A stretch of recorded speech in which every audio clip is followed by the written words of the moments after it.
नमस्कार, सुबह लक्ष्मी में आप सभी का स्वागत है। मैं हूं हेमंत भाई। आगे बढ़ने से पहले आइए देख लेते हैं इस वक्त की हेडलाइंस। एफआईएस को मैट मामले में सरकार की सफाई से कुछ उम्मीद बनने के बाद बुल्स ने की जोरदार वापसी। 5 दिनों की गिरावट के बाद कल सेंसेक्स 200 पॉइंट चढ़ा, निफ्टी फिर पहुंचा 8,400 के पार। मजबूत तिमाही नतीजों के दम पर अमेरिकी बाजारों में तेजी, डाउ जोन्स, नैस्डैक, S&P आधे % बढ़कर बंद। चीन के अच्छे पीएमआई आंकड़ों के दम पर एशियाई बाजार भी मजबूत शुरुआत। SGX निफ्टी 20 अंकों पर। आ जाएंगे HDFC बैंक, केन इंडिया और M&M फाइनेंशियल्स के नतीजे। HDFC बैंक के मुनाफे में 21% बढ़त का अनुमान, लेकिन केन इंडिया का मुनाफा 52% घटने की आशंका। बायोकॉन ने अपनी सब्सिडरी सिंजन के IPO के लिए सेबी को दी अर्जी। 1,000 करोड़ रुपए तक जुटाने की योजना, जुलाई तक हो सकती है सिंजन की लिस्टिंग। कमर्शियल विवादों को जल्द सुलझाने के लिए सरकार का बड़ा फैसला, कैबिनेट ने दी अलग कमर्शियल कोर्ट बनाने की मंजूरी। 90 दिन के अंदर मामलों का होगा निपटारा। अभी बहुत सारे शुरुआत हो गए, इसका असर पड़ने में कम से कम 6 महीने लगेगी। उसके बाद आप बोलेंगे हाँ धीरे से अभी इम्पैक्ट हो रही है। वाणिज्य मंत्री ने एक्सक्लूसिव बातचीत में कहा 6 महीने में एक्सपोर्ट सेक्टर में आएंगे अच्छे दिन, लेकिन विदेश व्यापार नीति में बदलाव से किया इनकार। और जंतर मंतर पर आम आदमी पार्टी की रैली में किसान ने की आत्महत्या, जांच के लिए SIT का गठन हुआ। बेहतरीन सेशन कल आखिरी आधे घंटे में भारतीय बाजारों ने देखा।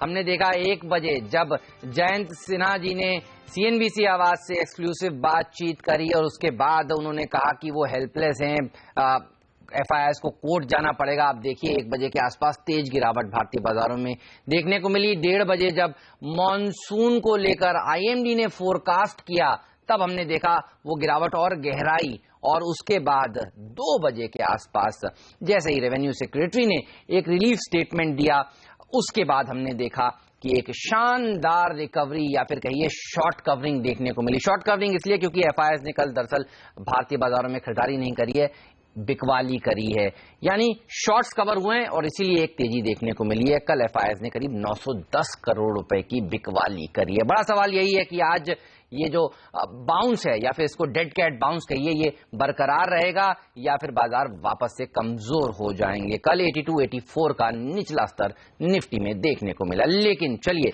आज किस तरह के संकेत हैं ग्लोबली, आपको किस तरह से आज ट्रेड करना चाहिए, इस सब पर बात करेंगे। आशीष हमारे साथ जुड़ चुके हैं जो ग्लोबल मार्केट का अपडेट देंगे। अनिल सिंह भी हमारे साथ जुड़ चुके हैं जो आपको बताएंगे आज के बाजार को किस तरह से आपको ट्रेड करना चाहिए। सबसे पहले आशीष के पास चलते हैं। आशीष, एक अच्छी शॉर्ट कवरिंग रैली के बाद अगर ग्लोबल मार्केट्स भी मजबूत हों तो बेस थोड़े बैकफुट पे आ जाएंगे। पिछले 5 ट्रेडिंग सेशंस में उन्होंने काफी पार्टी करी है, अब थोड़े मुश्किल दिन लग रहे हैं उनके।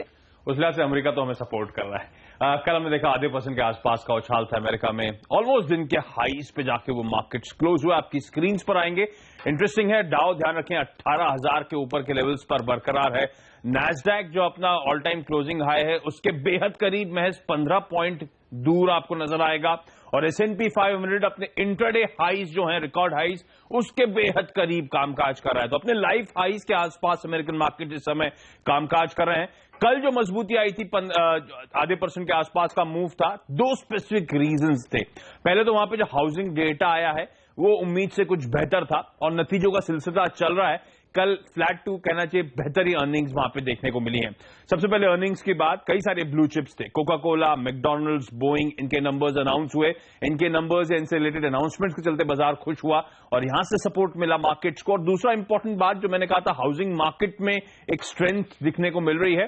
3 डेटा पॉइंट्स आए थे कल। वहां का जो मॉर्गेज एप्लीकेशंस हैं वो बढ़ी हैं, हाउसिंग प्राइस इंडेक्स जो है उसमें इंप्रूवमेंट देखने को मिला है, एग्जिस्टिंग होम सेल्स में उम्मीद से बेहतर ट्रैक्शन देखने को मिल रहा है और इसीलिए भरोसा जागा और इसीलिए वहां पे खरीदारी आई।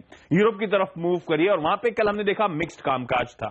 जर्मनी और लंदन के मार्केट्स लाल निशान, आधे % की कमजोरी। फ्रांस में लेकिन 1/3% की बढ़त थी। हालांकि अगर आप पैन यूरोपियन यूरो इंडेक्स देखेंगे तो इनफैक्ट फ्लैट ही पूरा कामकाज कर रहा था, यानी कि वहां से बहुत ज्यादा इंकरेजिंग सिग्नल्स यूरोप से नहीं आ रहे हैं। वहां पे भी कई सारी अर्निंग्स थी, वॉल्वो, टेस्को, रोशे, हेनिकन, इन सब के नंबर्स पे मार्केट्स रिएक्ट कर रहा था। लेकिन ज्यादा इंपॉर्टेंट है, अब पूरी तरह से फोकस ग्रीस की तरफ है और वहां के जो फाइनेंस मिनिस्टर उनके स्टेटमेंट्स आए कि वो कॉन्फिडेंट हैं कि इंटरनेशनल लेंडर्स के साथ बातचीत हो जाएगी, सुलह हो जाएगी। लेकिन ध्यान रखें, इंपॉर्टेंट इसीलिए क्योंकि कल शुक्रवार को यूरोजोन के फाइनेंस मिनिस्टर्स की बैठक होने वाली है और सबकी नजरें उस पर है और ग्रीस के पॉसिबल आउटकम को लेकर है। साथ साथ आज ग्रीस के जो प्राइम मिनिस्टर हैं और जर्मनी की चांसलर, उनका यूरो समिट की साइडलाइंस में ब्रुसेल्स में एक मुलाकात होने वाली है, तो बाजार उस पर भी पैनी नजर रखने वाला है।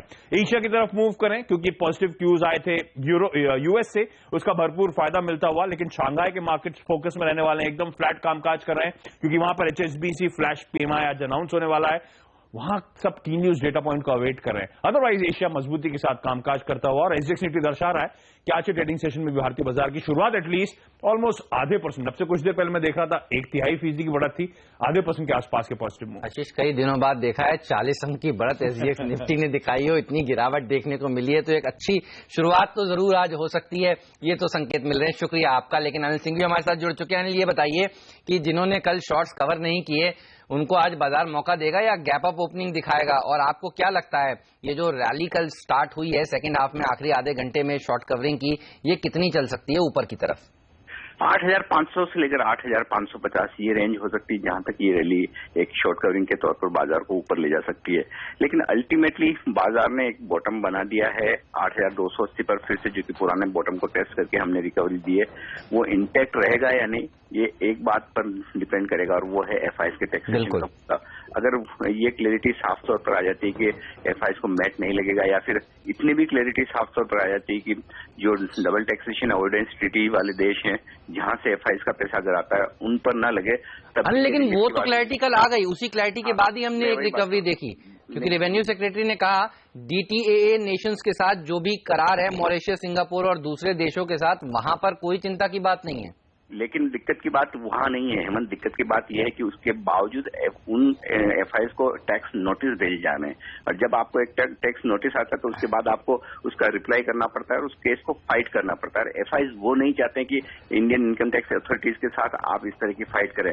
ये इंस्ट्रक्शन क्लियर कट एफआईएस को देने के बजाय या एफआईएस को बताने के बजाय इनकम टैक्स डिपार्टमेंट को देने होंगे कि आप ऐसी जो एफआईएस है उन्हें आप ऐसे टैक्स नोटिस ही ना भेजें, क्योंकि अगर आपके पास टैक्स नोटिस आएगा तो लीगली आपको जवाब देना होगा। ये सबसे बड़ी दिक्कत इस वक्त एफआईएस की है। तो इसके बाद सीबीडीटी चेयरपर्सन की तरफ से भी स्टेटमेंट्स आए हैं, लेकिन अल्टीमेटली उनको इम्प्लीमेंट किया जाता है या नहीं। एक तरफ आप ये कहते हैं नहीं लगेगा और दूसरी तरफ आप टैक्स नोटिस भेजते हैं और उसके बाद आपको लीगल लड़ाई लड़नी पड़ती है। ये एफआईएस की सबसे बड़ी चिंता है, जो मैं कई फंड मैनेजर से बात कर रहा था।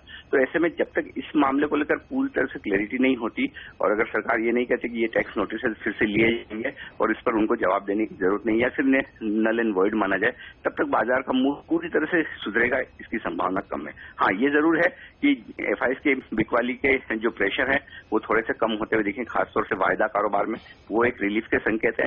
दूसरे रिलीफ के संकेत ग्लोबल मार्केट से भी आ रहे हैं, जाहिर सी बात है। तीसरा ये कि हम इंपोर्टेंट सपोर्ट लेवल के आसपास से एक रिबाउंड करते हुए दिखें तो पुल बैक होगा, इसमें कोई डाउट नहीं। और वैसे भी कई सारे स्टॉक्स करेक्शन के बाद अच्छे अट्रैक्टिव लेवल पर आ चुके हैं, तो एक तेजी का माहौल बन सकता है। लेकिन अल्टीमेटली अगर ये मुद्दा क्लियर हो जाए तो मैं बहुत कॉन्फिडेंटली कह सकता हूँ कि एक बार बॉटम बना दिया और फिर से बाजार मजबूती की ओर बढ़ सकते हैं। लेकिन जब तक वो ना हो तब तक शायद बाजार फिर से वॉलेटाइल ट्रेड आपको दिखा सकते हैं। तो आज ऊपर की तरफ 8,500 से 8,500 के आसपास के लेवल पर नजर रखनी चाहिए। और लोज के लिए जाहिर सी बात है कल के जो लोज हमने बनाए हैं 8,250 सीएसटी के आसपास, वो ज्यादा अहम सपोर्ट होंगे, हालांकि वो यहाँ से दूर काफी है।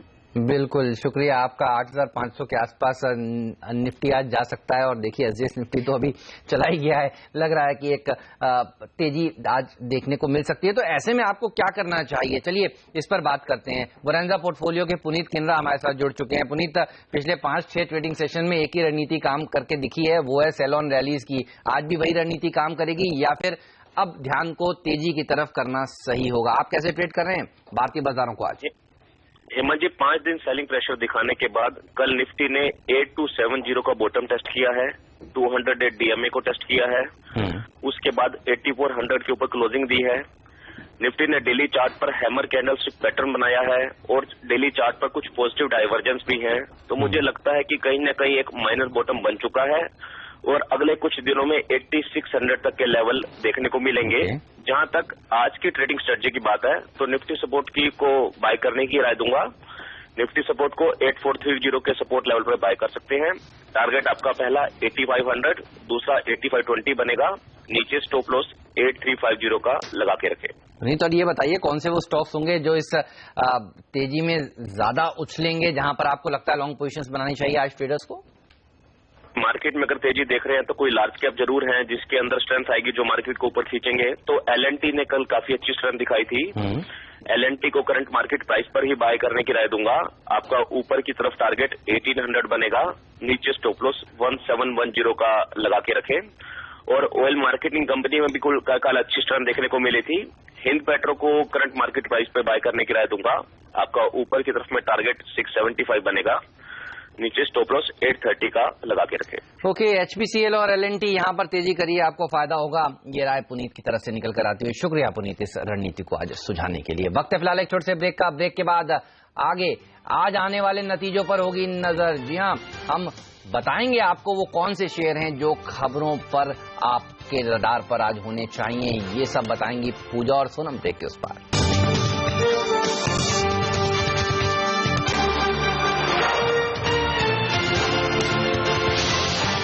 स्वागत है आप सभी का CNBC आवाज पर। आज नतीजों के लिहाज से अहम दिन इसलिए है क्योंकि HDFC बैंक अपने नतीजे पेश करेगा। दिग्गज केन इंडिया के नतीजे आएंगे। M&M फाइनेंशियल जैसी कंपनियों के नंबर्स भी आज आने वाले हैं। चलिए, हमारे साथ पूजा त्रिपाठी और सोनम मेहता जुड़ चुकी हैं। हाय पूजा, गुड मॉर्निंग। बताइए सबसे पहले HDFC बैंक, क्या एक्सपेक्टेशंस हैं इससे? जी, HDFC बैंक के नतीजों की बात करें तो पहले तो ये बात बता दूं कि पिछले काफी साल से बैंक में जो मुनाफे का नंबर है वहां पर 20% की ग्रोथ तो कम से कम पोस्ट की ही है। और इस बार भी हमारा अनुमान है कि 20% की बढ़त यहां पर देखने को मिल सकती है। पिछले तिमाही भी इतनी बढ़त थी, लेकिन जो कंसर्न था वो बैंक के प्रोविजनिंग पर था, वो बढ़े हुए थे, जिसका कि असर थोड़ा बहुत मुनाफे पर देखने को मिला था।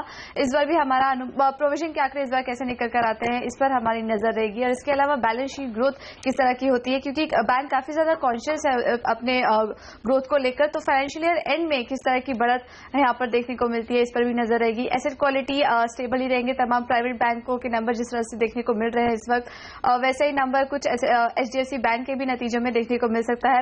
मार्जिन पर भी इस बार खासकर नजर रहेगी। पिछले तिमाही इसमें 10 बेसिस पॉइंट की कमजोरी देखने को मिली थी। इस बार हमारा अनुमान है कि 4.2 से 4.4% के आसपास ये आंकड़ा देखने को मिल सकता है। तो कुल मिलाकर एक स्टेबल सेट ऑफ नंबर्स की हम उम्मीद HDFC बैंक से कर रहे हैं। ओके, और केन इंडिया के नतीजे कैसे आ सकते हैं सोनम? केन इंडिया से बेहद ही कमजोर नतीजों का अनुमान है। पिछले 5 साल के सबसे खराब तिमाही नतीजे इस बार कंपनी घोषित करती हुई दिखाई देगी और इसकी वजह रहेगी कच्चे तेल के दाम में आई भारी गिरावट। तिमाही तिमाही कच्चे तेल के दाम में 25% की गिरावट आ चुकी है। साल दर साल 29% की गिरावट आ चुकी है। और क्योंकि कंपनी का यही मेन कारोबार है तो यही से दबाव बनता हुआ दिखाई देगा। हमारे अनुमान के मुताबिक कंपनी की आय में 28% की गिरावट, तो मुनाफे में 52% की गिरावट दिखाई देगी, मतलब मुनाफा आधा हो जाएगा। मार्जिन की बात करें तो 47.6% के मार्जिन डिलीवर हो सकते हैं पिछले तिमाही के 62.3% के मुकाबले, मतलब यहां पर भी प्रेशर बनने वाला है। कच्चे तेल में जो कमजोरी आती है इससे कंपनी के ग्रॉस रियलाइजेशंस में गिरावट आती है। जो रियलाइजेशंस तीसरे तिमाही में $67 प्रति बैरल पे थे वो इस बार घटकर $48 प्रति बैरल पर आ जाएंगे, ऐसा हमारा अनुमान है। साथ ही राजस्थान फील्ड से जो ग्रॉस प्रोडक्शन है या फिर वॉल्यूम्स है ये भी बेहद ही फ्लैट रहने वाले, तो यहां से भी कंपनी को मदद नहीं मिलने वाली। सो ओवरऑल कच्चे तेल के दाम में आई गिरावट के कारण हर एक पैरामीटर पर कंपनी के तिमाही नतीजे दबाव में ही रहेंगे। ओके, चलिए M&M फाइनेंशियल्स के भी अनुमान आज हमारे सामने आ चुके हैं। इसके भी नंबर्स आने वाले हैं। आपको बता दूं कि M&M फाइनेंशियल्स ने जिस तरह से तीसरी तिमाही में कमजोर नतीजे पेश किए थे, इस तिमाही में ज्यादा एक्सपेक्टेशंस नहीं है, लेकिन स्ट्रीट पे कुछ लोग ऐसे बात कर रहे हैं कि शायद एक पॉजिटिव सरप्राइज देखने को मिल सकता है। लेकिन जिस तरह से रूरल इकोनॉमी में चिंताएं बढ़ी हुई हैं, पोल हमारा यही बता रहा है कि दरअसल मुनाफा 16% घट सकता है। हालांकि NII में 7% का उछाल देखने को मिल सकता है। NII 7% बढ़कर 817 करोड़ रुपए हो सकता है। स्टैंडअलोन पोल है ये, और मुनाफे का फिगर 261 करोड़ रुपीस का हो सकता है। ये अनुमान लगाए जा रहे हैं। और नतीजों पर 4:30 बजे जुड़ेंगे कंपनी का मैनेजमेंट हमारे साथ। बात करेंगे MFSL के MD रमेश अय्यर से। और HDFC बैंक के नतीजे भी 9:15 3 बजे आएंगे और कंपनी के मैनेजमेंट हमारे साथ जुड़ेंगे। हम बात करेंगे HDFC बैंक के MD परेश सुखंकर से। चलिए, हमारे साथ सोनम और पूजा बनी हुई है। सोनम और पूजा, ये बताइए आप कौन से शेयर हैं जहां पर ट्रेडर्स आज नजर रखें? शुरुआत महिंद्रा के साथ करते हैं। यहाँ पर कंपनी अपने एग्जिस्टिंग तेलंगाना फैसिलिटी में 2,500 करोड़ रुपए का निवेश करेगी। इसके जरिए कंपनी कुछ नए सीवीज या फिर स्मॉल सीवीज कमर्शियल व्हीकल्स को मैन्युफैक्चर करेगी, जो बहुत जल्द कंपनी लॉन्च करती हुई दिखाई देगी। इस एक्सटेंशन के जरिए सालाना कंपनी के कैपेसिटी में 1.5 लाख शेयर्स व्हीकल्स और जुड़ जाएंगे। अब बात करते हैं टाटा पावर की। यहाँ global agency rating firm S&P ने कंपनी का एक टैरिफ रिविजन स्टेक सेल में चल रही प्रोग्रेस के चलते अपनी B+ की रेटिंग बरकरार रखी है। और इसके अलावा अशोक लेलैंड में भी एक रेटिंग अपग्रेड देखने को मिला है। केयर ने अपनी रेटिंग A+ से बढ़ाकर AA- की रेटिंग दे दी है। क्लेरेंट केमिकल्स कंपनी ने अपने चौथे तिमाही के नतीजे घोषित किए थे। कल मार्केट आज के बाद बेहद ही कमजोर नतीजे हैं। कंपनी के मुनाफे में 3% की गिरावट आई है, आय में लगभग 18% की गिरावट और मार्जिन्स तो ऑलमोस्ट आधे हो चुके हैं। 4.9% के मार्जिन्स डिलीवर किए हैं पिछले साल के 8.1% के मुकाबले। साथ ही कंपनी की बोर्ड ने बायबैक को भी मंजूरी दे दी है। ये बायबैक 950 रुपए प्रति शेयर पे होगा, जबकि मौजूदा भाव शेयर का 975 रुपए का है। जेट एयरवेज कंपनी अपने कुछ प्लेन्स बेचकर अपने कर्ज कम करने की योजना में है। इस वक्त कंपनी के ऊपर करीब 12,000 करोड़ का डेट है, तो कुछ कैश के जरिए कंपनी अपने कर्ज को कम करने की कोशिश कर रही है। IOL केमिकल्स एंड फार्मा में कल एक फंड एक्शन हुआ है, जहां पे ITF मॉरिशस ने कंपनी के 8 लाख शेयर्स बेच दिए हैं 40 रुपए प्रति शेयर पर। वीजा स्टील या कंपनी के प्रमोटर ने कंपनी के करीब 43 लाख शेयर्स 17 रुपए प्रति शेयर पर बेचे। वही LTS इन्वेस्टमेंट फंड ने कंपनी के करीब 43 लाख शेयर्स 17 रुपए प्रति शेयर पर खरीदे। और आखिर में टिटागर वैगन के काउंटर पर खास नजर रखेगा। स्टॉक स्प्लिट का आज एक्स डेट है। 5:1 का ये स्टॉक स्प्लिट होगा। साथ ही HDFC बैंक के महिंद्रा फाइनेंशियल अपने तिमाही नतीजे घोषित करेगी। इनके साथ L&T finance holdings, MRF, SKF India, HCL info और गुजरात गैस भी आज अपने तिमाही नतीजे घोषित करेगी। बिल्कुल, शुक्रिया आप दोनों का इस जानकारी के लिए। तो तमाम शेयर हैं जो आपके रडार पर होना चाहिए, लेकिन बायोकॉन का स्टॉक भी आपके रडार पर आज जरूर होना चाहिए। कल हमने देखा था सेकंड हाफ में इसमें एक बढ़त देखने को मिली थी और एक बेहतरीन खबर कल बाजार बंद होने के बाद आई। जी हां, बायोकॉन की सब्सिडी सिंजिन का IPO जल्द बाजार में आएगा। जिस तरह से IPO मार्केट रिवाइव हुआ है, सिंजिन का IPO आएगा और करीब 1,000 करोड़ रुपए का ये इश्यू होगा। दरअसल बायोकॉन इसमें 10 से 15% तक हिस्सेदारी बेच सकती है। बायोकॉन की हिस्सेदारी इस समय इस सिंजिन में 86% की है और बायोकॉन इस पैसे का इस्तेमाल करेगी अपने R&D को बढ़ाने के लिए। कंपनी की CMD किरण मजुमदार शॉ ने सिंजिन की लिस्टिंग पर क्या कहा, आइए सुनते हैं। Well, as you know, this is going to be Biocon, offering its shares for sale. Okay. So Syngene really does not require to raise any funds as such. But this is about Biocon monetizing its shareholding in Syngene to a certain extent. Okay. Because we need funds to basically support some of our R&D programs. And, that's the reason why we're doing it. जुलाई में इसकी listing की expectations की जा रही है। आज Biocon के share में देखना होगा किस तरह का उछाल देखने को मिलेगा। वक्त है फिलहाल एक छोटे से ब्रेक का। ब्रेक के बाद आपको बताएंगे कि कमोडिटी और करेंसी बाजार को आज आपको किस तरह से ट्रेड करना चाहिए। आप देखते रहिए CNBC आवाज।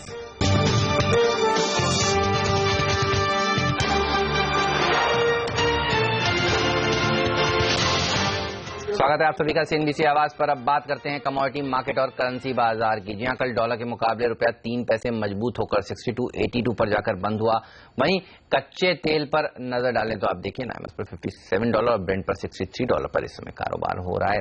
क्या हो आपकी रणनीति, चलिए बात करते हैं इस पर। हमारे साथ कार्वी कॉर्पोरेट के तपन त्रिवेदी जुड़ चुके हैं। तपन, हाय, गुड मॉर्निंग। बताइए आज रुपए की चाल कैसी रह सकती है? हाय, गुड मॉर्निंग। देखिए, रुपी थोड़ा सा अप्रिसिएशन मोड में ही कंटिन्यू करेगा। ओके। ओवरऑल पॉजिटिव चीजें देखें तो इक्विटी वाइज एशिया मार्केट भी अच्छा पॉजिटिव है। कल इंडिया भी NSE BSE अच्छे ऊपर बंद हुए। अगर FI पर्सपेक्टिव से देखें तो ऑलमोस्ट $2600 मिलियन का इन्वेस्टमेंट रहा कल, सो वो भी एक छोटा सा पॉजिटिव है। इन सब चीजों को मिला के देखें तो थोड़ा सा पॉजिटिव बायस रहना चाहिए रुपये में। May be on the upper side 62-60 levels के आसपास का लेवल हम लोग देख सकते हैं। और कौन सी वो दो कमोडिटीज हैं जहां पर आप बुलिश या बेरिश हैं? देखिए, सबसे पहले मैं बात करना चाहूंगा क्रूड ऑयल की। क्रूड ऑयल के अंदर थोड़ा सा पॉजिटिव मोमेंटम है फिलहाल, specially because of what is happening in Yemen. Saudi Arabia ने फिर से वहां पे एयर स्ट्राइक्स किए हैं कल। बाकी इन्वेंट्री नंबर्स देखा जाए तो बहुत ज्यादा बुलिश नहीं थे इन्वेंट्री नंबर्स, तो वो मिक्स आया था। लेकिन यूएस में वीक ऑन वीक प्रोडक्शन देखा जाए तो फिर से around 20,000 billion barrels per day का ऑलमोस्ट जो है डिप दिखा है। उसकी वजह से थोड़ा सा पॉजिटिव बायस रहेगा। मे बी ट्रेडर्स थोड़ा डिप्स में बाय करेंगे क्रूड तो अच्छा रहेगा। Somewhere around 3600 could be seen as a target. Okay, चलिए बस शुक्रिया तपन आपका जानकारी के लिए। आइए अब नजर डाल लेते हैं एसजीएक्स निफ्टी किस तरह से ट्रेड कर रहा है। कल जो एक रिकवरी देखने को मिली आखिरी आधे घंटे में, उसके बाद देखिए एसजीएक्स निफ्टी में अब 30 अंक की बढ़त देखने को मिल रही है। एक अच्छी शुरुआत भारतीय बाजारों की आज हो सकती है, इस तरह के संकेत हैं। ग्लोबली संकेत भी काफी पॉजिटिव है। ज्यादातर एशियाई बाजार देखिए हरे निशान के साथ ही कारोबार इस समय कर रहे हैं। यूएस में भी हमने देखा था पॉजिटिव कारोबार हुआ था। चलिए नीरज के पास चलते हैं। नीरज, ये बताइए 2020 के मुकाबले काफी इंटरेस्टिंग होते जा रहे हैं। आज दिल्ली डेयरडेविल्स और मुंबई इंडियंस के बीच में मुकाबला होने वाला है। आप किस तरफ हैं और टीम का चयन आपने आज कैसे किया है? देखिए, ये दोनों टीमें जो है 2020 वाली, इसमें जो जीतेगा मैं उसकी तरफ हो जाऊंगा, क्योंकि अब तक का परफॉर्मेंस इनका इतना अच्छा नहीं रहा है। राजस्थान रॉयल्स और चेन्नई सुपर किंग्स सबसे बढ़िया टीमें निकल के आ रही हैं। बहरहाल जो जीतेगा मैं उसकी तरफ रहूंगा, लेकिन 2020 स्टॉक की जो टीम होगी आज आपको फिर से शानदार रिटर्न देगी, क्योंकि बहुत सारे अच्छे स्टॉक्स, वैल्यू पे को शानदार स्टॉक्स फिर से हम चुन के लाए हैं। और जिस तरीके से कल एक रिबाउंड दिखाया मार्केट में, उससे उम्मीद करनी चाहिए कि आपको एक बढ़िया रिटर्न आज भी मिलेगा। बहुत ही चुनिंदा स्टॉक्स हैं, कुछ न्यूज बेस्ड हैं, कुछ फंडामेंटल है, कुछ वैल्यू पिक है, लेकिन स्टॉक्स कौन से हैं बहुत छोटे से ब्रेक के बाद लौट के आएंगे आपको बताएं।